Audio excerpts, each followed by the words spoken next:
All right, we just finished episode 2 of JEEN-YUHS, the Kanye documentary series on Netflix.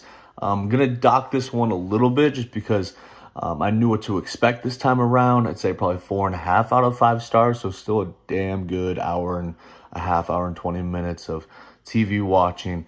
But this actually tracks, after Kanye got the rock chain, and he is essentially going into this process of getting the College Dropout released. It goes through the details of his accident, shows him in the dentist's office.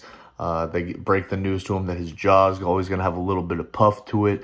And he's like, I'm an attractive man, I'm an entertainer. I got to get rid of this shit. But, it's a very dangerous procedure. So he decides not to take the risk or even get the surgery at all for that matter.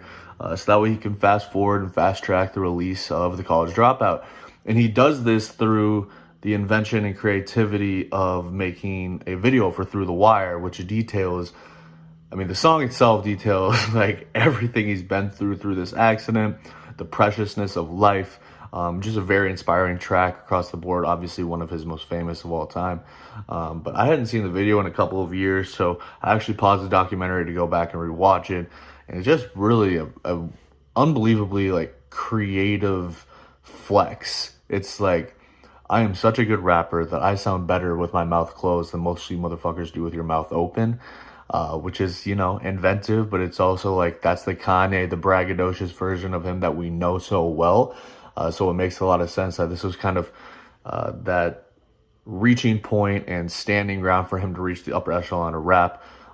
My favorite part of this documentary, or this episode at least, was him introducing Pharrell to that track. Now, Pharrell is a man who we all know and adore for his production value, and he is still blown away by Kanye West. And he tells him an important life lesson, I've ran into a lot of guys, a lot of really hot artists that I know are going to be really big, but I can also tell that they're going to be complacent.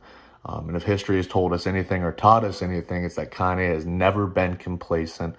He is always venturing deeper and deeper into his music, deeper and deeper into himself, sometimes hesitating at it as well, I think most recently, honestly, but then also diving into different ventures and different business opportunities like fashion. So he's he's just a fascinating figure, and I think this documentary, what it's doing better than anything, is giving us a glimpse into the side of his mind where it makes it more comprehensible and understandable why he is the way that he is. He is attention-starved always, and once he got that little bit, that was his crack. Like that song Crack Music that is on Late Registration. What's your addiction? Is it money? Is it alcohol? Is it weed? I've been conflicted by not one, not two, but all three. His addiction is that attention, being the center, being the limelight. But I think a lot of people are addicted to that. Maybe I'm even a victim of that. I haven't delved deep enough on myself in that arena, but he is so much more talented than all of us that he's actually one of the people that's deserving of that constant attention. And say what you want about his most recent work in comparison to his earlier works, but the guy is still making better music than 99% of the other people in the ether.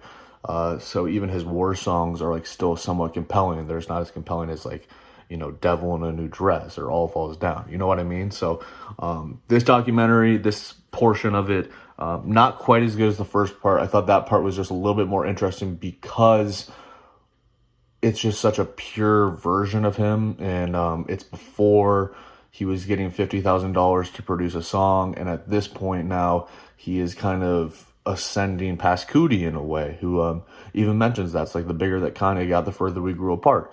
So that's a really real moment, really tender. You kind of feel for Cootie a little bit because he obviously did so much for him. I imagine they spent countless nights together, sleepovers, all that kind of stuff as grown-ass men trying to make it in this world. So yeah, this was a beautiful, beautiful episode. I'm so excited for part 3.